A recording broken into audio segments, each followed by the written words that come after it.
அந்த ஸ்டோரி கொண்டு வந்து அதை தைரியமாக டைரக்ட் செய்த டைரக்டருக்கு தான் இந்த பாராட்டு. அதுக்கப்புறம் அதை நடிக்கிறவங்க எல்லாமே அதிலே அந்த உருவத்தோடைய அவங்க அதிலே ஐக்கியமானனால தான் இவ்வளோ பெரிய வெற்றி. அது எப்படின்னா தெய்வ பலத்துக்கும் தெய்வ படத்திற்குன்னு சில விரதங்கள்லாம் சிலர் இருப்பாங்க. ஐயப்பனுடைய வேஷம் போடுறச்ச கூட நிறைய பேர் விரதம் இருக்கவங்கள நான் பார்த்துருக்கேன். குலதெய்வம் என்பது ரொம்ப முக்கியம். நான் எல்லா சேனல்லையும் சொல்லுவேன், எப்பயுமே சொல்லுவேன். என் 30 வருஷம் அஸ்ட்ராலஜியில் கிட்டத்தட்ட நான் குலதெய்வத்தை பற்றி சொல்லாத நாளே கிடையாது. குலத்தை காப்பவள் அவள் தான். குலத்தை காப்பவனும் அவன் தான், குலத்தை காப்பவனும் அவன் தான். சிலருக்கு குலதெய்வம் பெண் தெய்வம் இருக்கா, சிலருக்கு அண் தெய்வம் இருக்கும், சிலருக்கு எல்லை சாமி இருக்கும். சிலர் நம்ப மாட்டீங்க, ஒரே ஒரு கல் இருக்கும், பாறை.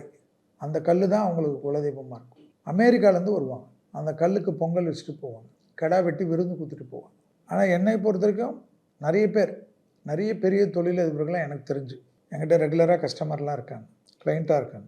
வருஷத்துக்கு ஏதாவது ஒரு கோயில் நம்ம சொன்னால் நமக்காக போவாங்க, அவங்களுக்காக போக மாட்டாங்க, சொல்லிகிட்டே போவாங்க.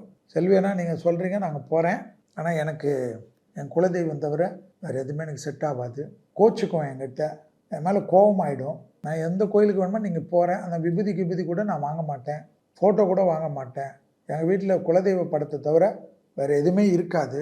நாங்கள் எந்த கோயிலில் போனாலும் சாமியை குலதெய்வமாக நினச்சி கும்பிடுவோம், வந்துடுவோம். ஆனால் அவங்களோட வெற்றியெல்லாம் பார்த்தா பிரமிப்பாக இருக்கும்.